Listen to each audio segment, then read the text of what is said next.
And we now turn to the other side of the table, literally and figuratively. Maryland Democratic Senator Chris Van Hollen, good to have you here. It's good to be with you, Margaret.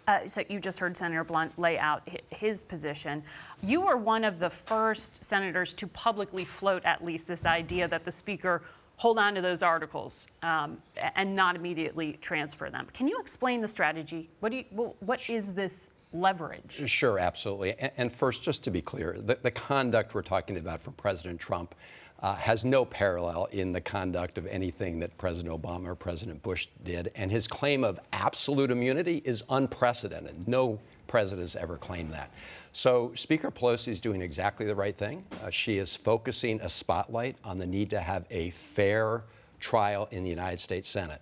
And it's especially necessary when you have Mitch McConnell, Senator McConnell, who you quoted earlier, saying publicly that he's not going to be an impartial juror, even though that's what the oath will require, that he's going to work in lockstep with the president, who's the defendant in this case, and that he's already said no to calling fact witnesses that have direct knowledge of what's at stake in this impeachment. So you're trying to divide the Republican caucus over these 2 weeks? We're trying to engage, first of all, the public in a conversation, because almost every American would agree that to have a fair trial, you need to have witnesses. I mean, what's a trial without each side being able to call their witnesses? And yes, there are going to be a number of Republican senators who are going to have to decide on whether or not to call these witnesses. And after all, as you indicated, President Trump says he wants witnesses. Now, I don't know if he's trash talking or not, but let's have some witnesses. If it was such a perfect phone call, then send on Mick Mulvaney down to talk about that perfect phone call. Send down John Bolton. What are they afraid of? Do you think Democrats will get on board with what Senator Blunt laid out, which is the quote-unquote Clinton model of having debate, then voting on witnesses? I think Democrats want assurances up front that this is going to be a fair trial and that you're going to be able to call witnesses. There were witnesses called in all the prior trials, most recently the Clinton impeachment. And is Speaker Pelosi in lockstep with Schumer on that one, that the articles won't be transferred until there is a promise of witnesses? Look, I think we have to take this day by day. Okay. I think what Speaker Pelosi is doing is focusing attention on the need for a fair trial, and a fair trial means you get to call your witnesses. Every American knows that that's what a trial is all about. How can it be a fair trial if you can't put on the rest of your case? There's already so you haven't decided how you will There's vote overwhelming as a juror evidence. Yourself? I will wait to hear all the evidence. I think the House has made a very strong case for impeachment, but I will reserve final judgment until all the evidence is in. The president says he wants to put forward his case. I don't know why, others aren't saying, okay, Mr. President, send down your witnesses. That's what we want. For people at home, though, they see and hear the math on this, that it takes 67 votes to actually eject the president from office. And it is incredibly unlikely that those votes will exist, right, at this point, looking at the math as it stands. So given all that, what is the purpose of the standoff over how the trial is conducted, if you know the outcome?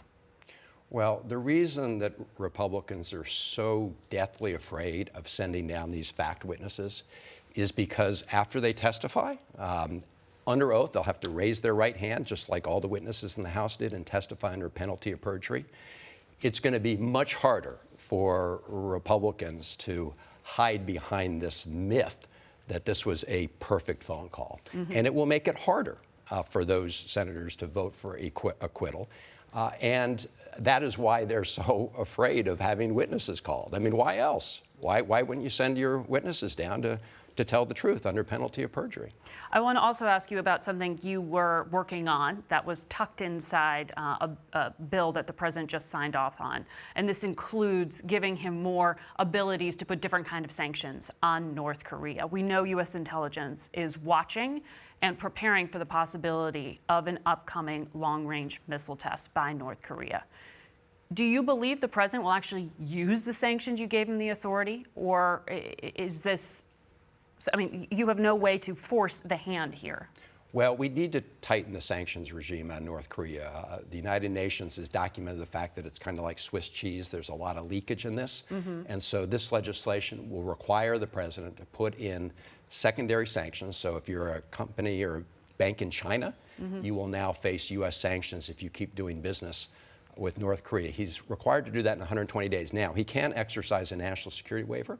We have said on a bipartisan basis it would be totally wrong to use those waivers and let North Korea off the hook unless you can show us measurable progress toward reaching our goal of denuclearizing the Korean Peninsula. The time for photo op summits is over. It's time to be serious and let the North Koreans know that we're going to tighten these sanctions. And what we know is to date, the diplomacy has not resulted in any of what you just laid out as the premise for suspending or not enacting these sanctions. That's right. So you think basically it is inevitable that these new sanctions are going on North Korea in the next few weeks? Yes, I do. I think within 120 days, these will be imposed on North Korea, and we're because the question is, if they carry out a long-range missile test, we don't know what the Trump administration will do other than go to the United Nations. Do you think that this time clock on diplomacy is ticking? Look, the clock is clearly ticking right now. It's been ticking for some time now. You have North Korea now engaged in their saber rattling once again. As has been the case from the beginning, we need to engage China. During this period where we've had these summits with North Korea, the president has essentially allowed China to go ahead and allow trade to go back and forth between China and North Korea and Chinese banks. So this will put an end to that. It will tighten the sanctions, and I think that's necessary in order to really get a serious negotiation at the negotiating table. If I could just really briefly say, with respect to the trial, if it's not fair, there's going to be no way that Trump's going to be able to go around saying he was exonerated. And we'll have plenty of debate over what fair means in the rest of the show. Absolutely. Thanks to both of you, senators.